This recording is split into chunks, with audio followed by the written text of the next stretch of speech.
السلام علیکم ورحمۃ اللہ وبرکاتہ۔ برادران ملت اسلامیہ، جیسا کہ آپ کو معلوم ہے آج یہ کرونا وائرس کا مرض عام ہو چکا ہے اور بہت سارے لوگ پوری دنیا میں اس وقت جو ہے تمام ممالک میں لوگ پریشان ہیں۔ تو کیا اس کا بھی قرآن سے کوئی حوالہ ہمیں ملتا ہے؟ چنانچہ الحمدللہ قرآن کا مطالعہ کرنے کے بعد بھی ہمیں یہ بات معلوم ہو جاتی ہے کہ یہ صرف بیماری نہیں بلکہ جو صورتحال ہے جس کا کوئی علاج بھی نہیں ہے، نہ سائنس اس کو تلاش کر پائی ہے اس کا کوئی علاج، کوئی دوائی وغیرہ، تو یہ ایک اللہ کا عتاب ہے۔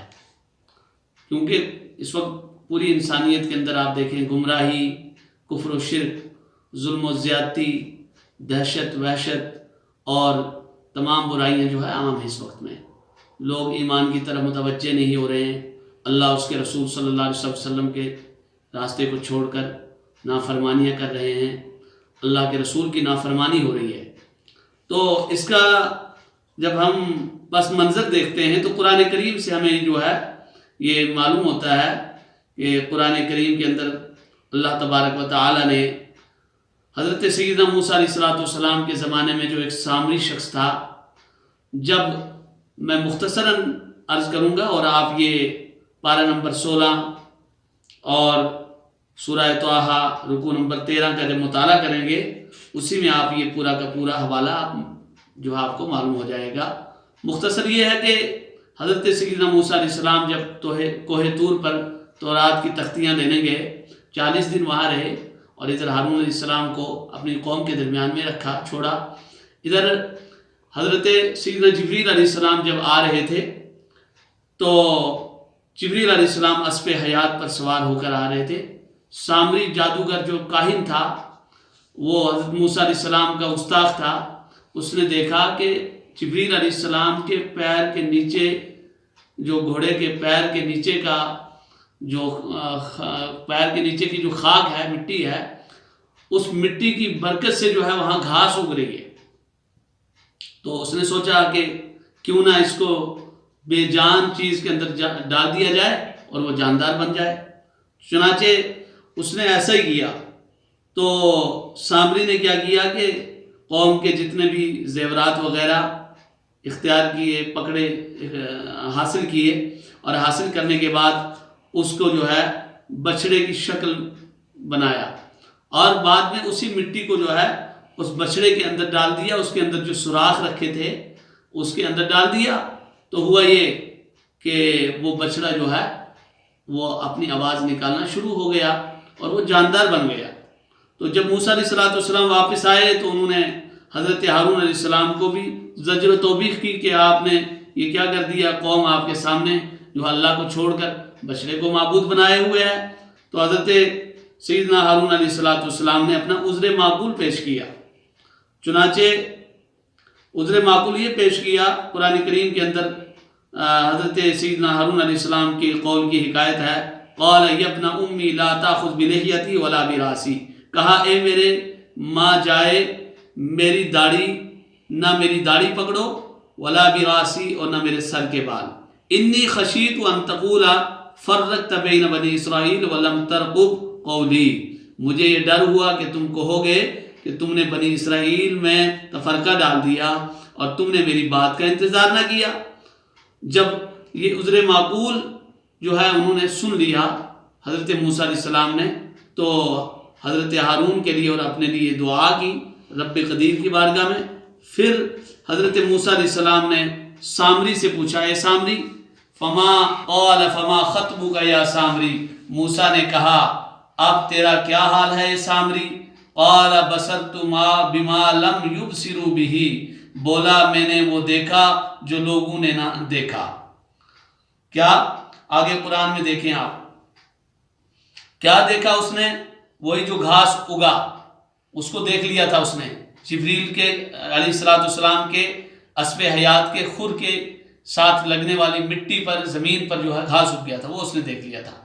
فَقَبَضْتُ قَبْضَةً مِّنْ أَثَرِ الرَّسُولِ، تو ایک مٹھی بھر لی فرشتے کے نشان سے، فَنَبَذْتُهَا، پھر اسے ڈال دیا، یعنی اس کے اندر جو ہے جو اس کا بچڑے کا جو ہے وہ جو ایک حلیہ بنایا تھا اس میں ڈال دیا.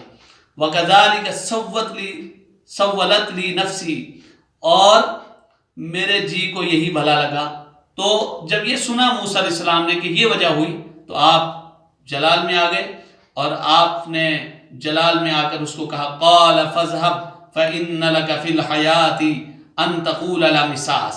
یہی ہماری مرکزی گفتگو اور مرکزی جو ہے ہمارا جو ہے نقطہ ہے، اس پہ آپ غور کیجئے اور آپ اس کو دیکھیں کہ کون سی مطابقت ہو رہی ہے. آج کی یہ جو کرونا وائرس ہے وہ یہ، پہلے اس کا ترجمہ آپ سماعت فرمائیں. حضرت موسیٰ علیہ السلام قال، انہوں نے کہا موسیٰ علیہ السلام نے تو چلتا بن، دور ہو جا. فَإِنَّ لَكَ فِي الْحَيَاةِ أَن تَقُولَ لَا مِسَاس، کہ دنیا کی زندگی میں تیری سزا یہ ہے ان تقول لا مساس، تو کہے چھو نہ جا، تو کہے چھو نہ جا، یعنی کوئی چھوئے نہ، یہ تو کہتا پھرے گا، اور یہ تیری سزا ہے جو تو نے اللہ کے رسول کی گستاخی کی ہے اور اللہ کی نافرمانی کی ہے اور جو پیغام رسالت کے برخلاف کام کیا ہے. اور اس نے یہ کہا تھا کہ موسیٰ علیہ السلام کوہ طور پر گئے ہیں وہ خدا کو تلاش کرنے، تمہارے معبود کو، وہ تمہارا معبود نہیں، تمہارا معبود یہ ہے. لہٰذا کچھ ضدی لوگ جو ہے سجدے میں پڑ گئے تھے اور رسول کی گستاخی کی، اللہ کی نافرمانی کی، توحید اور رسالت کے جو ہے تعلیمات کو چھوڑ دیا. تو اس لیے موسیٰ علیہ السلام نے گویا کہ اس کے خلاف دعا کی کہ جا، تیری سزا یہ ہے کہ تو زندگی بھر کہے کوئی نہ چھوئے، کوئی نہ چھوئے. اور آپ دیکھیے آج یہ کرونا وائرس ایسی بیماری ہے کہ ایک آدمی ایک کو چھو لیتا ہے. گویا کہ بیماری تو متعدی تو نہیں ہوتی ہے، لیکن بیماری ہی نہیں بلکہ یہ عتاب الہی ہے، اللہ کا عتاب ہے، اللہ کا غضب ہے. تو اللہ کا غضب جو ہے، بیماری اگر متعدی نہیں ہوتی ہے لیکن غضب الہی کو کوئی یہ نہیں کہہ سکتا کہ وہ متعدی نہیں ہوتا ہے. جس جگہ پہ اللہ کا غضب ہو وہاں جانے سے بھی روکا گیا ہے. جہاں اللہ کا غضب ہو، جہاں اللہ تبارک و تعالیٰ کا عذاب نازل ہو، تو ظاہر سی بات ہے وہاں تو کوئی جانے کے لیے تیار نہیں ہوگا. اسی طریقے سے آج پوری دنیا کے اندر ایک عتاب کا ماحول بنا ہوا ہے، اللہ ناراض ہے، اللہ کا عتاب ہے. اس لیے فرماتے ہیں، اب ہم تفسیر میں جب دیکھتے ہیں تو مفسرین فرماتے ہیں کہ یعنی جب تجھ سے کوئی ملنا چاہے اور تیرے حال سے واقف نہ ہو تو اس سے تو یہ کہے لا مساس، کوئی نہ چھوئے.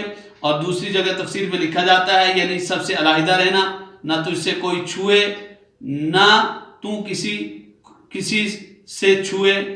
لوگوں سے ملنا اس کے لیے کلی طور پر ممنوع قرار دیا گیا، یعنی کہ لاک ڈاؤن کر دیا گیا. اس کے لیے کیا کر دیا گیا؟ لاک ڈاؤن کر دیا گیا، جیسا کہ آج کیا گیا. اور ملاقات، مکالمت، آپسی گفتگو، خرید و فروخت ہر ایک کے ساتھ حرام کر دی گئی. اور اگر اتفاقاً کوئی اس سے چھو جاتا تو وہ اور چھونے والا یعنی جو بندہ اس کو چھوتا اور وہ دونوں شدید بخار میں مبتلا ہوتے. وہ جنگل میں یہی شور مچاتا پھرتا تھا کہ کوئی چھو نہ جانا.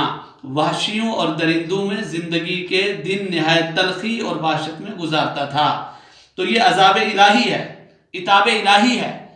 تو اس پر جو نازل ہوا تھا وہی اس وقت، میں یہ نہیں کہہ رہا ہوں کسی ایک فرد کے لیے، لیکن یہ چیز ہے کہ آج اللہ کا عتاب ہے اور یہ ایک دوسرے کو جب چھوا جاتا ہے تو وہ عتاب جو ہے آگے ہی بڑھتا جا رہا ہے، آگے بڑھتا جا رہا ہے. جیسے سامری کے ساتھ کوئی ٹچ ہوتا وہ بھی بیمار ہو جاتا.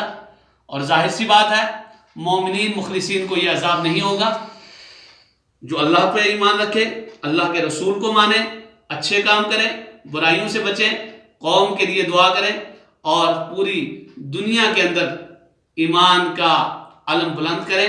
اور اللہ تبارک و تعالیٰ پوری قوم کو، پورے انسانوں کو راہ مستقیم پہ چلنے کی توفیق عطا فرمائے، ایمان کی دولت سے مالا مال فرمائے.